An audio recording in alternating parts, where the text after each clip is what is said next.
Maharashtra BJP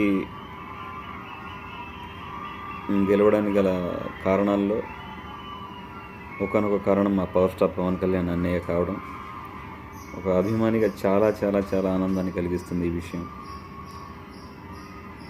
party పెట్టిన కొత్తలో అన్నయ్య కంప్లీట్గా అసలు గెలవకపోవడం, 2 స్థానాల్లో కూడా గెలవకపోవడం, అక్కడి నుంచి ఇంకేం చేస్తాడు అన్నయ్య అని అనుకున్నా. అంటే పార్టీ ఇంకా రన్ అవుద్దా లేదా అని నేను అనుకున్నాను. చాలామంది అపహాస్యం చేశారు, రకరకాలుగా మాట్లాడారు. కానీ అన్నయ్య ఎట్టి పరిస్థితుల్లోనూ తలొగ్గక ఎలాగైనా సరే విజయాన్ని సాధించాలి అని పడ్డాగాని లేచి నిలబడ్డ కిరటం నా పవన్ కళ్యాణ్ అన్నయ్య. ఈరోజు కళ్ళ ముందు కనబడుతున్నటువంటి ఎన్నో కోట్ల పుస్తకాలు, మోటివేషన్కి సంబంధించిన